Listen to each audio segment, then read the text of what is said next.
So hey guys, welcome back to Can't Win a Rom-Com with your childhood friend season 1 episode number 3 के explanation के अंदर के starting में हम यहाँ पे सीओ को देखते हैं जो कि यहाँ पे यू के कमरे में होती है एंड फिर वो ना एक मांगा पढ़ रही होती है जो कि ऑफ कोर्स चाइल्डहुड फ्रेंड्स पे बेस्ड होती है एंड वेल उस मांगा के अंदर जो अपना मेन कैरेक्टर होता है ना वो अपनी चाइल्डहुड फ्रेंड से अपने लव का कन्फेशन करता है और जो उसकी दोस्त होती है मतलब उसकी फ्रेंड होती है वो भी उसको हाँ कर देती है और ये चीज पढ़ने के बाद जो सीओ होती है ना वो ना काफी ज्यादा खुश होती है। वो बोलती है फाइनली यूको को अपना प्यार मिल गया, पता नहीं मुझे मेरा कब मिलेगा। एंड फिर वो यू की तरफ देखती है और हम देखते हैं भाई यू यहाँ पे ना काफी तगड़ा खराटे ले रहा होता है और अपनी बंदी यू की तरफ देखती है और बोलती है चाहे कुछ भी हो जाए मैं यहाँ पे ट्राई करूंगी कि जो यू है ना उसे ना मैं अपने साथ रोम कॉम में लेके आऊँ। और भाई इतना कहकर बंदी यहाँ से निकल जाती है। वेल सीन शिफ्ट होता है जहाँ पे हम देखते हैं अपने यू को जो कि अपने स्कूल में निकल रहा होता है और वो बोल रहा होता है कल का दिन सच में बहुत ज्यादा बेकार था। और हमें थोड़ा सा फ्लैशबैक दिखाया जाता है जहाँ पे यू होता है ना उसने यहाँ पे एक मांगा खरीदी होती है जिसका नाम होता है my childhood friend is just too cute. मतलब वो मांगा मेरा चाइल्डहुड फ्रेंड पे बेस्ड होती है और वो जब उसे लेके घर आ रहा होता है और फिर मन में बोल रहा होता है कि चाहे कुछ भी हो जाए मुझे ना ये बात सीओ और आखिर को कभी नहीं पता चलने देनी है कि मैं यहाँ पे चाइल्डहुड फ्रेंड्स की मांगा पढ़ता हूँ। और भाई इस बंदे ने अपना पूरा लुक चेंज कर रखा होता है। वेल तभी हम देखते हैं यहाँ पे पीछे से एक आवाज आती है और वो बोलती है यू तुम यहाँ पे क्या कर रहे हो और ये कैसा गेटअप है। फिर यू जैसे पीछे मुड़कर देखता है भाई यहाँ पे सीओ और आखिर दोनों होती है और वो लोग बोलती है आगे तुम छुपा क्या रहे हो। फिर वो दौड़ के जाती है और बोलती है चलो भी तुमने अभी भी क्या छिपाया हमें दिखा भी दो। और वो लिटरली पकड़ के उसे हिलाने लगती है, मेरा मतलब यू को हिलाने लगती है। एंड वेल तभी हम देखते हैं कि जिस मांगा को यू ने भी छिपा रखा था ना वो सडनली उसके शर्ट से नीचे गिर जाता है और आखिर की नजर उस पर पड़ती है और लोग बोलते हैं क्या तुम ये मांगा पढ़ते हो। और तभी सीओ बोलती है अरे ये तो वही मांगा का पार्ट है ना जो तुमने ऑलरेडी अपने बेड के नीचे छिपा रखा है। ये बोलता है क्या लेकिन तुम इसके बारे में कैसे पता है। तभी सीओ बताती है कि ओह दरअसल उसके बारे में ना मैं तुम्हारे रूम में आई थी और मैं यहाँ पे ना तुम्हारे रूम में सोई हुई थी मतलब नीचे और तभी मेरी नजर उस मांगा पे पड़ी तो मैंने उसे पढ़ लिया। और तभी आखिर बोलती है अरे यू तुम्हारी ऐसी फैंटेसीज है मतलब क्या तुम अपने चाइल्डहुड फ्रेंड्स के बारे में ऐसा सोचते हो। अगर तुम्हारे अंदर कोई फीलिंग्स है तो चलो भी बता भी दो। मतलब ये दोनों यहाँ पे इसकी टांग खींचना चालू कर देती है एंड यहाँ पे अपना बंदा ना वापस से ट्रॉमा में चला गया होता है। वेल सीन फिर से प्रेजेंट में शिफ्ट होता है और तभी हम देखते हैं पीछे से सीओ आती है और वहाँ पे यू को पकड़ती है और भाई लिटरली उसे काफी अच्छा फील देती है मतलब उसकी आंख को पकड़ के और बोलती है अब बताओ भी मैं कौन हूँ। ये बोलता है चलो भी मुझे पता है कि तुम यहाँ पे सीओ हो। और भाई ये बंदा यहाँ पे सीओ को थोड़ा इग्नोर करता है और उसे बोलता है देखो तुम ऐसे पब्लिक के बीच में ना रिएक्ट करना बंद करो ये कोई अच्छी बात नहीं है। और भाई वहाँ से चला जाता है। सीओ बोलती है आखिर यू को क्या हो गया ये ऐसे भी क्यों कर रहा है। फिर इसके बाद में सीधे स्कूल का सीन दिखाया जाता है जहाँ पे हम देखते हैं जब भी यहाँ पे जो सीओ है वो यू से बात करने आती है जो यू होता है ना उसे इग्नोर करने लगता है। मतलब आज पूरे दिन वो उसे इग्नोर करते रहता है और इस बात से जो सीओ होती है वो काफी ज्यादा परेशान होती है। एंड फिर वो अपने डेस्क पे बैठ कर ये सब सोच रही होती है। तभी यहाँ पे आखिर आती है और बोलती है अरे सीओ क्या हो गया तुम इतनी उदास क्यों बैठी हो, यू ने कुछ करा है क्या। ये बोलती है नहीं दरअसल बात ये है कि जो यू है वो मुझे पूरे दिन इग्नोर कर रहा है, पता नहीं यहाँ पे क्या चल रहा है मुझे कुछ समझ नहीं आ रहा। ये बोलती है अच्छा ऐसा है क्या। और ये बोलती है तुम चिंता मत करो वो तो एक बच्चा है वो लिटरली यहाँ पे चाइल्डहुड मांगा पढ़ता है मतलब तुम समझ रही हो वो भी बच्चों जैसी सोच सकता है। खैर जो भी हो तुम थोड़ा कॉन्फिडेंट रहो। फिर अपनी बंदी बोलती है क्या कॉन्फिडेंट। फिर वहाँ पे उसके दिमाग में एक आइडिया आता है और बोलती है ठीक है फिर आज मैंने यही ट्राई करने वाली हूँ। सीन शिफ्ट होता है और हम देखते हैं अपनी सीओ है वो यहाँ पे ना जिम स्टोर में आई हुई होती है और वो बोलती है फाइनली यू का टर्न है जिम स्टोर को सही करने का मतलब साफ करने का। तो मैं एक काम करती हूँ मैं ऑलरेडी पहले से इसमें रहती हूँ और जब यू आएगा तो मुझे उसके साथ थोड़ा टाइम स्पेंड करने का मौका मिल जाएगा। और इसमें एक मांगा को पढ़ा होता है और उसमें भी ये सीन होता है तो ये भाई बस उसी को रिक्रिएट करने का सोच रही होती है। फिर यहाँ पे सीन शिफ्ट होता है और हम देखते हैं यू को और जिसका टीचर होता है ना वो उसे आज क्लासरूम साफ करने के लिए बोल देता है मतलब भाई अब अपना बंदा यहाँ पे जिम स्टोर साफ करने नहीं आने वाला है। वेल यहाँ पे देखते हैं टाइम काफी ज्यादा बीत चुका होता है और जो सीओ है वो वहीं पे सो चुकी होती है एंड सडनली उसकी आंख खुलती है और वो नोटिस करती है दरअसल उसे वहाँ पे जिम स्टोर में बंद होकर सब लोग चले गए हैं। और यहाँ पे अपनी बंदी बोलती है इसका मतलब ये है कि जो यू है उसने आज जिम स्टोर की सफाई को स्किप कर दिया है और वहाँ पे चिल्लाने लगती है कि अगर कोई है तो यार प्लीज मेरी मदद करो। बट यहाँ पे कोई नहीं आता है और जो सीओ होती है वहीं पे बैठ के अपना टाइम स्पेंड कर रही होती है और भाई इसकी मोबाइल की बैटरी होती है वो भी ऑलरेडी खत्म हो चुकी होती है। तभी हम देखते हैं यहाँ पे ना कोई गेट तोड़ने लगता है और अपनी बंदी को लगता है कि शायद ये कोई होगा जो मुझे बचाने आया है। वेल तभी गेट खुलता है और हम देखते हैं यहाँ पे कोई और नहीं बल्कि खुद यू आया हुआ होता है सीओ को बचाने के लिए और वो बोलता है आखिर तुम यहाँ पे क्या कर रही हो। वेल मुझे पता था कि तुम खुदा हो यहीं पे मिलोगी। और ये देख सीओ को ज्यादा खुश होती है। वो बोलती है मैं सच में काफी ज्यादा इम्प्रेस हो गई कि तुम्हें पता था कि मैं कहाँ मिलूंगी। ये बोलता है हाँ मुझे पता था क्योंकि तुम मेरी बचपन की दोस्त हो तो मुझे तुम्हारे बारे में हर कुछ पता है। ये बोलती है क्या सच में। ये बोलता है हाँ। और ये बात सुनकर जो सीओ होती है उसको लिटरली काफी अच्छी फीलिंग मिलती है एंड वो यहाँ पे ना पास के बात याद करने लगती है जहाँ पे जो अपना बंदा होता है उसके यहाँ पे मीट बॉल्स लेके जाता है और ये लोग साथ में खाया करते थे। वेल सीन वापस से प्रेजेंट में शिफ्ट होता है और यू बोलता है तो अब हमें चलना चाहिए। और तभी यहाँ पे सीओ बोलती है तो चलो फिर हम घर चलते हैं। और यहाँ पे दौड़ के यू पे उछलती है और ये दोनों यहाँ पे नीचे लिटरली गिरते हैं और यहाँ पे सीओ नीचे होती है और यू उसके ऊपर होता है और ये दोनों लिटरली थोड़ी देर पहुंच जाते हैं। और तभी यू बोलता है चलो हम चलते हैं काफी देर हो रही है। तभी सीओ उसको रुकती है और बोलती है नहीं क्या हम थोड़ी देर और ऐसे रुक सकते हैं। यू काफी प्यार से उसके गाल पे अपना हाथ ले आता है और उसको दाब के बोलता है अब चलो भी तुम्हें पता है ना हमारा सब वेट कर रहे हैं तुम्हारी वजह से आखिरीन और मैं बहुत ज्यादा टेंशन में थे। और तभी वो आखिरीन को मैसेज करता है कि फाइनली यहाँ पे सीओ मिल चुकी है तो हम अब आ रहे हैं। और तभी यहाँ पे बोलती है नहीं हम थोड़ी देर के लिए यहाँ पे नहीं रुक सकते हैं। तभी अपने यू बोलते हैं चलो ठीक है हम थोड़ी देर यहाँ पे तो रुक सकते ही हैं। और यहाँ पे हम देखते हैं दोनों फाइनली बैठ के बात करने लगते हैं और जो अपनी सीओ होती है वो यू के काफी करीब आती है और यू के यहाँ पे समझ नहीं आ रहा था कि आखिर उसे बोलना क्या चाहिए। मतलब जो सीओ है वो लिटरली आज काफी अलग बिहेव कर रही है। और तभी यू बोलता है सीओ ये तुम्हारी तरह नहीं है मतलब तुम ऐसी लड़की नहीं हो। फिर ये बोलती है दरअसल तुम आज बहुत अजीब बिहेव कर रहे थे तो मुझे लगा कि तुम यहाँ पे गुस्सा हो। ये बोलता है नहीं ऐसी बात नहीं है वो तो बस मैं ऐसे ही कर रहा हूँ, तुम्हें बस ऐसा लगा होगा। तभी जो सीईओ होती है वो लिटरली यू के काफी पास आती है, उसे कंधे पे अपना सर रख के ना वहाँ पे सो जाती है। हाई में ऐसी चिपक के बैठी होती है और यहाँ पे लोग काफी ज्यादा बात कर रहे होते हैं और यहाँ पे जो सीईओ होती है वो लिटरली अपने फीलिंग्स को उसके साथ शेयर करने वाली होती है। और तभी यहाँ पे कोई लाइट ऑन कर देता है और हम देखते हैं कोई और नहीं बल्कि अपनी आकरीन है, जो कि यहाँ पे काफी देर से ढूंढ रही होती है और यहाँ पे काफी ज्यादा ना परेशान होती है। वो लिटरली यहाँ पे सीईओ के पास आती है और उसे गले से लगा के बोलती है तुमने ये क्या करा और आइंदा ऐसे कोई गाय मत होना, तुम्हें पता है हम कितने ज्यादा टेंशन में थे। फिर वो यहाँ पे यू के पास आती है और बोलती है तुम एक नंबर के पुत्तू हो, तुम्हारा दिमाग नहीं है क्या, मतलब तुम्हें समझ नहीं आता अगर सीईओ तुम्हें मिल गई है तो तुम्हें एक मैसेज करना चाहिए। यू बोलता है तुम पागल हो क्या, तुम देखो तो सही मैंने तुम्हें 20 मिनट पहले मैसेज करा है। और तभी अपना फोन देखती है और सच में यहाँ पे यू ने ना इसे काफी पहले मैसेज करके बता दिया था इसे सीईओ मिल चुकी है। फिर ये लोग बोलते चलो ठीक है फिर हम यहाँ से चलते हैं। तभी आकरीन बोलती है वैसे एक बात बताओ तुम लोग यहाँ पे अकेले क्या कर रहे थे, क्या तुम लोगों के बीच में कुछ हुआ है क्या। तभी यहाँ पे सीईओ बोलती है नहीं बिल्कुल नहीं। वो बोलती है बस रुको मैं यहाँ पे ना फ्रेश होकर आती हूँ। फिर यहाँ पे चली जाती है और फिर यहाँ पे अपने आकरीन को लगता है कि भाई इन दोनों के बीच में जरूर कुछ यहाँ पे हुआ है और वो यहाँ पे ना बार बार अपने बंदे से पूछ रही होती है पर अपना बंदा उसे इग्नोर कर रहा होता है। वेल सीन शिफ्ट होता है और हम देखते हैं फाइनली लोग यहाँ पे घर चले गए होते हैं और हमें यहाँ पे अगले दिन का सीन दिखाया जाता है जहाँ पे हम देखते हैं कि जो अपना बंदा है वापस स्कूल आ रहा होता है और उसके साथ यहाँ पे सीईओ भी होती है और तभी लोग फिर से साथ आने लगते हैं और जैसे रास्ते में आते हैं जो अपना यू होता है वो बोलता है सीईओ वैसे मुझे कल के बारे में पूछना था, कल तुम मुझसे क्या कहने वाली थी। और इतना सुनते जो सीईओ होती है ना वो लिटरली काफी एम्बैरेस फील करती है और बोलती है चलो ठीक है मैं यहाँ पे जा रही हूँ, मुझे थोड़ा काम है। और भाई यहाँ पे दौड़ के ना यू से पहले स्कूल चली जाती है, मतलब यू को अकेले छोड़ के। और तभी यहाँ पे यू जो होता है वो मन में सोचने लगता है कि इसका मतलब ये है कि जो सीईओ है वो मुझसे प्यार करती है और वो अब मुझे कन्फेस करने वाली है कि वो मुझसे कितना ज्यादा प्यार करती है। और भाई तभी सीईओ के साथ बहुत सारी चीजें इमेजिन करने लगता है और ना अजीब अजीब से एक्सप्रेशन देने लगता है। तभी यहाँ पे आकरीन पीछे से आती है और बोलती है तुम एक नंबर के ठरके इंसान हो, मतलब तुम्हारी हद है यार, तुम यहाँ पे उस मांगा को पढ़ के हम लोग इमेजिन कर रहे हो, तुम सच में एक नंबर के ठरके इंसान हो। ये बोलते अरे बस कर यार, तुम्हें कैसे पता कि मैं वही सोच रहा था। ये बोलते मुझे सब पता है तुम्हारे बारे में, अब चलो भी स्कूल चलते हैं। सीन शिफ्ट होता है और हम देखते हैं यहाँ पे सीईओ को जो कि अपने रेस्ट रूम में होती है और भाई वो अपना फेस साफ कर रही होती है और यहाँ पे काफी ज्यादा घबराई हुई होती है। तब यहाँ पे आकरीन से पास आती है और बोलती है सीईओ आखिर क्या बात है, तुम इतने अजीब बिहेव क्यों कर रही हो, तुम्हारी तबीयत तो ठीक है ना। सीईओ बोलती है हाँ बिल्कुल, मतलब मैं बिल्कुल ठीक हूँ। और अभी सच में सीईओ होती है वो बहुत अजीब से बिहेव कर रही होती है। फिर तब यहाँ पे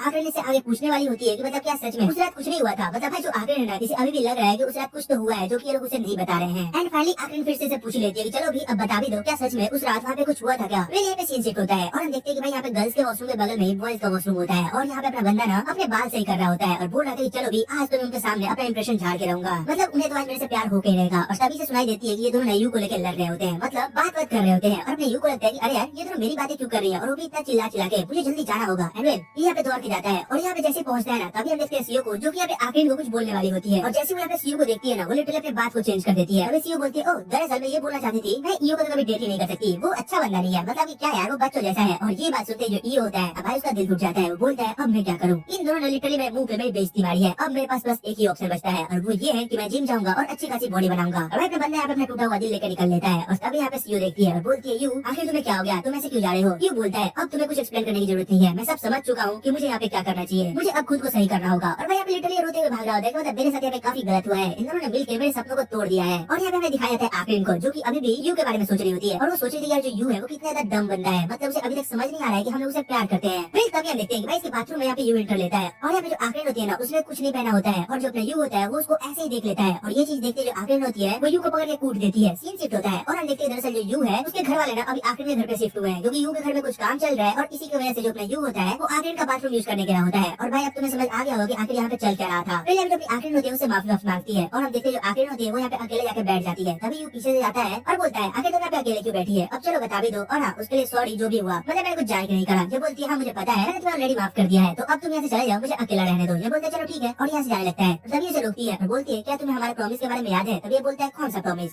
तुम उस प्रॉमिस की तो बात नहीं कर रही। ये बोलता है हाँ मुझे याद है। और ये बोलता है हाँ तुमने उससे मुझे कहा था तुम मुझे कभी अकेला मत छोड़ना जब मैं वॉशरूम करने जाऊंगी। ये बोलती है क्या तुम पागल हो क्या, ये सब कौन याद रखता है, बेवकूफ कहीं के। और भाई हमें पास्ट का सीन दिखाया जाता है जहाँ पे हम लोग के बचपन का सीन देखते हैं। फिर यहाँ पे सीन वापस से प्रेजेंट में शिफ्ट होता है और यहाँ पे अपनी बंदी बोलती है ये सच में गधा है, इसे कुछ याद नहीं है। फिर तभी ये थोड़ा आगे बढ़ती है और तभी अपना बंदा बोलता है ओ तो क्या तुम उस प्रॉमिस की बात कर रही हो जब मैंने तुम्हें कहा था कि हम दोनों हमेशा एक साथ रहेंगे, मैं तुम्हें कभी भी अकेला नहीं छोड़ूंगा। और ये बात सुनते जो आकरीन होती है उसे काफी अच्छा लगता है और वो बोलती है तो क्या तुम अभी भी उस प्रॉमिस को निभाओगे। ये बोलता है मतलब। तभी आकरीन बोलती है क्या तुम मुझसे शादी करोगे, मतलब क्या मैं तुम्हारी वाइफ बन सकती हूँ। और ये बात सुनते भाई यू के कान फट जाते हैं, मुझे समझ नहीं आ रहा था कि आखिर यहाँ पे चल क्या रहा है और वहाँ पे काफी एम्बैरेस फील कर रहा होता है। इसी के साथ ये एपिसोड यहीं पे खत्म।